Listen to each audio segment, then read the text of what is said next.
The Vikings. Warriors so terrifying that European priests added them to their prayers. Mostly just farmers who got bored. For about 250 years, from roughly 793 to 1066 AD, Scandinavia exported its surplus population at high velocity toward everyone else's coastlines. And Europe, to put it diplomatically, was not thrilled about this. It started at a monastery, Lindisfarne, a small island off the northeast coast of England.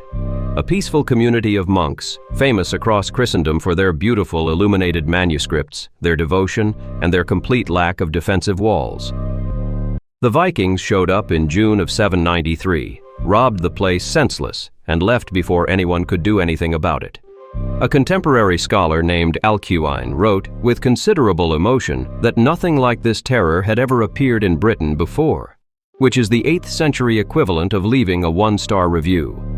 Now, the mental image here is longships full of horned helmet berserkers. We should pause on that. First, the horned helmets. Archaeologists have found exactly one Viking Age helmet. It has no horns. The horns were invented by a costume designer for a 19th century opera. The most feared warriors in European history have been cosplaying a theatrical wardrobe choice for 200 years. What the Vikings were actually very interested in, and this is in the historical record, was personal grooming. Archaeologists consistently find combs, tweezers, ear scoops, and razors at Viking sites. Contemporary English sources complained that Viking men bathed on Saturdays, combed their hair, and were considered, with obvious disgust, too attractive. The most successful raiders in medieval history were apparently doing it partly for the skincare routine. By the mid-800s, the raids had escalated from smash-and-grab monastery jobs to full-scale settlement. The Great Heathen Army arrived in England in 865 AD.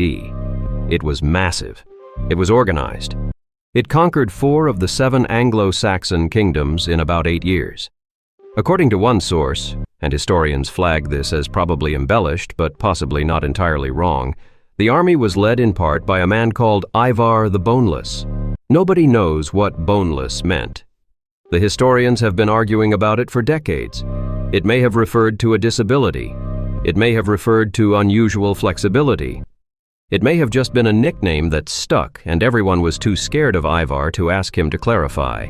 The one king who held out was Alfred of Wessex, later called Alfred the Great, who defeated the Vikings at the Battle of Edington in 878, forced their leader Guthrum to convert to Christianity and become Alfred's godson.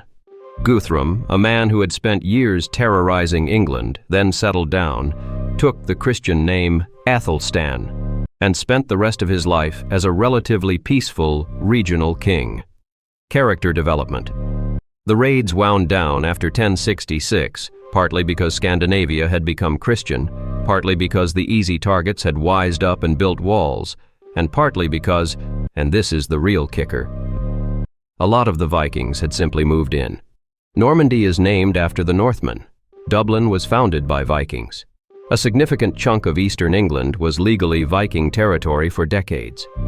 The most disruptive foreign raiders in medieval European history had, after 2.5 centuries of chaos, largely just become local, with excellent hair, and presumably very clean ears.